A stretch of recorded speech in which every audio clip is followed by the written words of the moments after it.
Oh. Santa Barbara si Uncle at si Ante. Good morning. Oh, ito pa yung motor ng Uncle, oh. Naka-Evo helmet. Ay, sticker pala. Oh, yun, oh, Evo helmet mga kabro. Sana all may Evo helmet. Ganda ng monobela ng Uncle, oh. Oh. Okay. Sige Uncle, pandarin mo nga. Pandarin mo tamangag tayo ati andar na.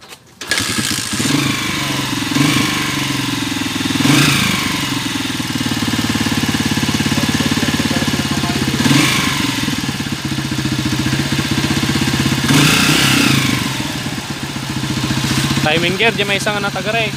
Di man Uncle, bataman.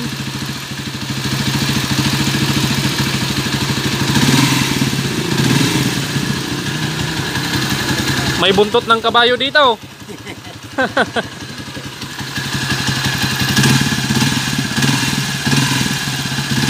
Isalaman clutch ng Uncle.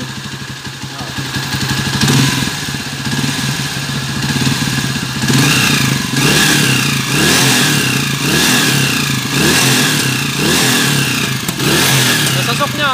Nasasok na.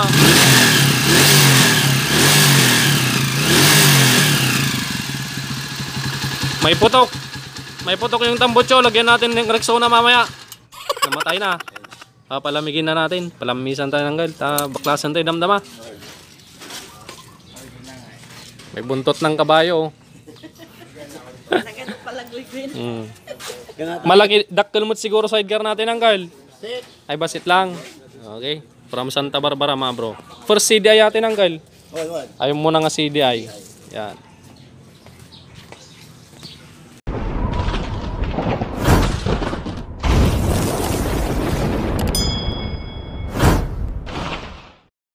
Okay mga kabro, so nabaklas na namin sa chassis at naibaba na namin ito kanyang makina.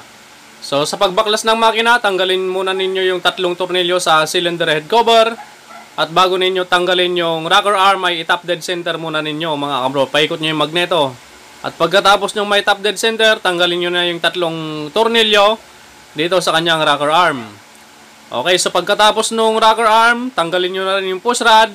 At isunod na natin itong kanyang cylinder head. Tanggalin natin yung apat na stud bolt nut sa ibabaw at yung isang 12mm sa may bandang tagiliran. At pagkatapos itong kanyang dalawang tornilyo dito sa may bandang side sa may cylinder block. At pagkatapos niyan, hugutin nyo lang mga bro yung kanyang block at tanggalin yung pin lock dito sa kanyang piston. At itulak yung kanyang piston pin para matanggal ang piston. Yan, para sa mga baguhan na magbabaklas ng makina ng 155 or kahit anong push rod engine mga bro. Para sa inyo to. At isunod, pagkatapos nyong tanggalin yung block, isunod ninyo itong 17mm na nut dito sa kanyang magneto. At pag natanggal nyo na yung 17mm na nut, tanggalin nyo na itong magneto gamit ang puller. Okay, itong puller natin baliktaran, pwede rin pang wave at pang TMX 155, pwede rin sa rider. Okay, pagkatapos yung tanggalin yung magneto mga bro, tanggalin natin yung stator. May tatlong tornilyo dyan, 8mm na tornilyo mga kabro, tanggalin nyo lamang yan. At pagkatapos yung matanggal yung tatlong tornilyo, yan, sikwatin nyo lang ng kaunti dito ng flat screw at itagilid dahil may tatapon pang langis dyan. Yan, salukin natin sa planggana para hindi magdumi yung ating sahig. Pagkatapos tanggalin yung stator mga bro, sumama na iwan yung oil seal ng stator. Ayan, papalitan na natin yun mga kabro. At pagkatapos ng stator, tanggalin natin yung cam gear pin at timing gear. Cam gear pala mga kabro. Okay, tapos na tayo sa bandang magneto side, dito naman tayo sa bandang clutch side. Tanggalin natin yung mga tornilyo ng clutch side cover. Yan. Gamitan natin ng impact wrench para mabilis. At pagkatapos, ayan, tanggalin na natin to. At sandali lang, may nakalimutan akong tanggalin. Isa pang tornilyo mga kabro. Hindi ko matanggal kaya meron pa tayong tatanggalin na isa pa. Ayun! Oops! Tatanggal na mga kabro. Yun lang pala. Kaya pala hindi matanggal yung side cover. At pagkatapos yung tanggalin yung side cover, tanggalin yung clutch tosser at clutch bearing. Yan. Tapos, tanggalin na natin yung castle nut dito sa may housing. At pagkatapos, gamitan natin ng Phillips screw to. Kung hindi kaya ng Phillips screw, gamitan natin ng DIY special tools. Dahil mahigpit mga kabro. Yan, ito yung DIY special tools natin na gawang kabro mechanic. Yan, gamitan natin yan. Tapos gamitan natin ng 19mm. Ayun, nabaklas na mga kabro. Pwede na nating luwagan ng gamit ang Phillips screw. At pagkatapos, itumba natin ulit dahil may langis pa yan. At luwagan na natin mga kabro yung castle nut dito sa kanyang rotor oil pump. Okay, so gutin na natin ang mga housing, drive gear. At syempre tanggalin natin yung cover ng oil pump gear. Yan, tanggalin na natin yung oil pump gear. At pagkatapos nyan mga kabro ay tanggalin na natin itong kanyang cambio axle. Tapos may washer sa loob nun mga kabro, huwag nyong kakalimutan. At pagkatapos sa clutch side, dito na tayo mga bro sa bandang kabila. Tanggalin na natin yung mga tornilyo mga bro ng crankcase. Yan. At shoutout mga kabro sa mga kabro natin dyan saan man po kayong lupalop ng mundo. Shoutout po sa inyong lahat at ingat po kayo palagi. Yan. Pwede na natin tong biyakin mga kabro. At syempre bago natin biyakin ito, i-check natin yung kanyang align. Ayan, makikita nyo dito banda sa tinuturo ko gumigewang. Kaya maingay yung timing gear, dapat ipa-align muna natin to bago tayo magpalit ng timing gear para hindi sayang yung timing gear na ikakabit natin. Okay, so nakita na natin yung problema dito. Ayan, biyakin na natin to at ipapa-align natin yung kanyang sigunyal mga bro bago tayo magpalit ng bagong timing gear. Oh, napakadumi mga kabro. So mamaya papuputiin niya ni Brother Lito Velasco at Brother Joby Kianan. Oh my God! Wow! Okay, wasakin na natin to. Pagbabaklasin na natin ang mga transmission. Ayan, tanggalin na natin yung mga gear. Check natin kung kumpleto yung mga washer. Okay. So kapag nagbabaklas din kayo mga kabro, i-check nyo isa-isa kung kumpleto yung washer or kung sakto yung mga posisyon ng washer. Pati dito sa kanyang kick gear. Ayan, maitim mga kabro. So mamaya lilinisan na nila yan at pupunta na rin tayong bumili ng pyesa. A few moments later. Okay, makalipas ang mga ilang minuto mga bro ay nakabili na tayo ng mga pyesa at itong kanyang crankcase mga bro ay malinis na. Kitang-kita nyo naman, napakaputi. Walang kalupa-lupa mga bro yung kanyang crankcase. Okay, so dito tayo sa kanyang sigunyal. Okay na, napa-align na po natin ito dahil napalitan na daw dati to ng connecting rod pero itong kanyang block ay hindi nila pinaribor. Kaya ngayon umusok, kaya ngayon pinaribor na natin. Yan, nagpalit ng connecting rod, dalawang bearing pero hindi ipinaribor yung kanyang cylinder block. Kasi kapag may tama yung connecting rod, sigurado tatamaan din niya yung cylinder block. Napalitan na rin natin yung valve seal at clutch damper nito mga kabro. Yan. Dapat kung may tama yung connecting rod, diretso tingnan nyo yung block kung may tama. Dahil kung may tama yan, uusok din yan katagalan kahit magpalit kayo ng block, ay kahit magpalit kayo ng piston at piston ring. Okay na. So ito yung gamit nating overhauling gasket ngayon mga kabro.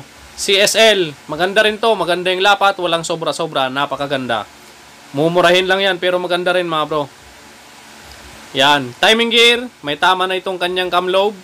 Papalitan na natin itong kanyang timing gear, pati cam follower at push rod. Papalitan na natin yung mga yan. Yan yung mga maiingay mga kabro. Ayan, push rod, matulis na, papalitan na natin yan. Okay, so assemble na natin to mga kabro. Pakita ko sa inyo mamaya. Okay mga kabro, nabuo ko na yung kalahati. Ayan. So pinalay na natin to. Sinabi ko na sa inyo lahat ng mga papalitan natin kanina, yung mga maingay, yung pinagmumulan ng ingay. So ngayon, syempre, tanghali na, alas 12 na, kakain muna tayo ng tanghalian. Yes. Kagawad, kamusta ka na? Ito, okay lang po. Okay lang, pogi pa rin, no? Totoo po kala, lola ko sa gusto sana magpagaling ka lalo sa lalong panahon. At kailangan mo gumaling para sa ganun hindi ka na pinabalikan ng masamang spirito. Masamang spirito? Oo. Okay, mga kabro, Brother Lito, tara na. So, sakto. Nandito na si Langgel, kakain na po kami. Ay, ante, nagayam-nagan mo nante? Loida. Ni Uncle Ngay. Philippines. Delphin. Ayan po si Uncle Delphin at si Auntie Loida. Yan, sakto. Paborito pala. May pakain. Opo, paborito pala ni Uncle ang balatong. Yan o, munggo na may chicharon. Tapos pritong bangos. Kain muna tayo mga kabro. O, lina kayo. Kain muna tayo mga bro. One eternity later. Tapos na mga kabro. Kumain lang kami ng tanghalian. Natapos na tong makina. Oh my God! Wow! Okay. The moment of truth. Pandarin mo na, brother Lito. Itong motor ng Uncle, mga kabro, dati ay connecting rod yung sira. Kaya pinalitan ng connecting rod.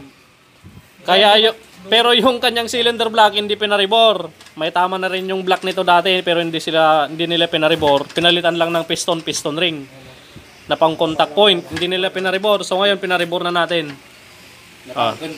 Matigas ba? Shoutout ulit kay Uncle Delphin. At si Ante. Yan. Pandarin na natin tong motor nila. Ganda ng motor ng Uncle. Ito yung gusto ko. Guwapo. Meron pang buhok ng kabayo dito. Oh. At shoutout pala kay kabro Paul Mejia. At kay kabro, ano na anagan mo? Michael. Ayan, yung motor niya, Wave 100. Sabihin katukayo ita. Katukayo mo, Michael eh. Tungay. Oh. Itong problema ng motor ni kabro ay nabitak yung kwan. Ito, yung sa may tensioner. Ay. Yan. Papahinang natin bukas. Baklasin muna natin ngayon. Yan. Yo. Babaklasin lang natin tapos bukas na. Bukas na yung hinang mga kabro. Medyo masama yata yung timpla ng buksit niya na. Tungay, babagsik eh. Mabagsik. Oo.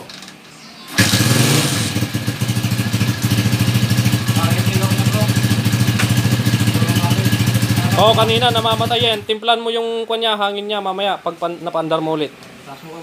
Yan. Ayan, so natimplahan na yung karburador. Nalagyan na ng kape. Kulang sa kape pala kaya medyo pangit yung menor. Yan, pandarin mo na ulit bro. Kulang lang pala sa kape. Tukal. Ay, tukal. Yun. Okay, so yan po yung andar niya ngayon.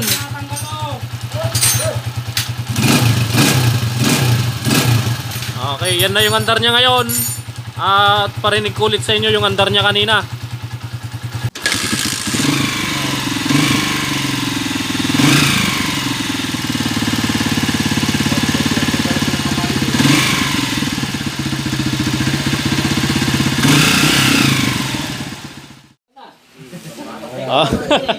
Okay, narinig nyo na yung andar niya kanina mga kabro. Maingay. Ngayon naman yung before. Ay, after pala. Oh. Ayan na yung after mga kabro. Okay, excuse yung tambutso.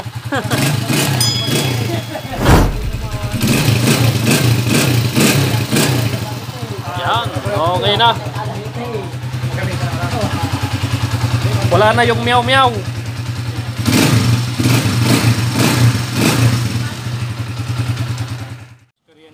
Okay, so ayan na po. Uuwi na po sila Uncle Delphin at si Ante Loida.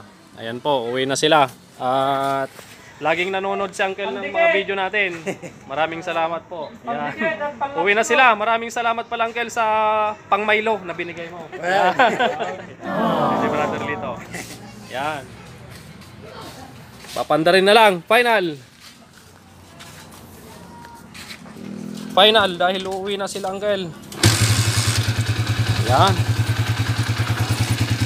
Come on bro, lalagyan lang ng konting beta gray yung ere, baka malaglag.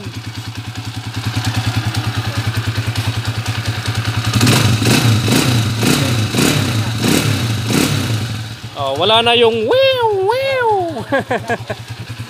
Uncle, ingat Agyaman kami launay. Thank you. Uwi na po sila Uncle at si Ante ng Santa Barbara, Pangasinan. Ingat po. Brother Lito, ingat Oh, ingat. Kagawad, nandyan na yung ulan. Anong masasabi mo kay Ante at kay Uncle? Magpasalamat ka na, nagbigay ng pang Milo. Ay, thank you po. Oo. Thank you po. Yeah. Sige po, Uncle. Ingat, ingat. Ito, Uncle, dadalang. Dito. Kung kalimutan mag-subscribe sa aming bet at palagi nyo huwag na mapanood at palagi nyo kami pasalamatan sa aming gagawin sa susunod na araw ng motor. Oo. Thank you. Thank you. Thank you kay Kuya at kay Madam. Oh, si Uncle Delphin at Ante Loida. Deloida. Yan. Sana all naka-Evo. Nakaibo. Naka-Evo. Tapos Spider. Sana all. Spider. Evo baka naman. Ebo, baka naman. Ingat po, Uncle. Salamat, salamat.